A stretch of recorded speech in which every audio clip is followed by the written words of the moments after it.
Some of you may be wondering how much work I do in a specific day. To answer that question, I've tracked and recorded all the work I did on a random Thursday. That way, you and me can answer the big question of how much work do I do in a day? So the first bit of work I had today was a 9 AM lecture. This was a macroeconomics lecture on monetary economics. It lasted for 1 hour, and after this I headed to the Marshall Library of Economics to do some reading. I was reading a textbook by Wooldridge on econometrics. This is just to make sure I'm up to date with the lectures and make sure I fully understand stuff that comes up in the lectures. I did this reading for about 1 hour, and then I reviewed my labour supervision because my supervisor had made comments and notes on this. I looked at their comments and notes and then made my own notes and corrections as a result. I used both the textbook and the internet to help do this. I was doing this now because at 11:30 I had my labour supervision today. Now this supervision took place in the faculty, so here's me entering the faculty and getting the lift up to the 4th floor, as that's where my supervisor's office is. I thought I should take a quick moment to actually explain what a supervision is. Essentially, every week or 2 weeks I am set a piece of work. Now this is usually a problem set, i.e. a bunch of questions I have to answer. I do my best to answer these questions and submit them to a supervisor.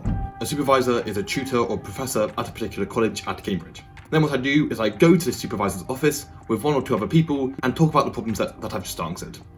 We dive into some more stuff, but usually we're just deriving answers and explaining intuition behind the stuff we're doing. And pretty much all of my supervisions are 1 hour long. So this supervision lasted from 11:30 to 12:30, and I then walked back from my college as I had another supervision from 1 till 2. This supervision was a micro supervision, and after that I went home to do some independent studying. Here I'm working on a problem set for my next macroeconomic supervision. This problem set was actually pretty fun to do, and I did this for about an hour from 2 till 3. Just to note, I did manage to grab some quick lunch between 12:30 and 1 in between the 2 supervisions. So after doing this work, it was time to head off to another lecture. Now this was a lecture on labour economics and lasted from 3 until 5. In fact, it maybe finished a bit early, maybe about 4:45. I then walked back to King's, got some dinner, and began to work at my desk yet again. So to do a quick check-in in terms of how many hours I've worked as of now, well, I've worked pretty consistently from 9 till 5, with half an hour for lunch, and probably another half an hour to take into account the time it takes to walk places. So I'm at 7 hours of work, I had dinner from 5 till 5:30, and began work at 5:30. Here I worked from 5:30 till 7, again mainly working on that macro supervision, but also doing a bit of work on the labour supervision and a bit of review from the previous labour lecture. So I finished work completely at 7, giving me an extra hour and a half on top of that 7 hours, so all in all, about 8.5 hours of work today. Now, I want to note I may have done a little bit more work today than I would have done in a usual day. And there's a couple of reasons for this.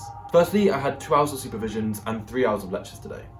Now, supervisions and lectures make it really easy to do work because, well, you have to attend. On a usual day, I probably have 2 lectures and don't really have any supervisions. So today just happened to be a lucky day where I had a lot of supervisions and lectures, which made it easier to do more work. Secondly, I did not have access to my phone for a lot of today. And the reason for that is my phone is being used to film this as we speak. This meant I didn't really have the opportunity or ability to get distracted by my phone.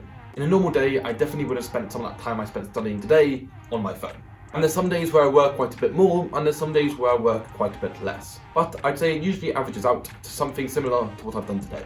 So we've answered that big question of how many hours do I work in a day? I hope you enjoyed this video. If you have any comments or questions, please feel free to leave them down below. And as always, thank you for watching.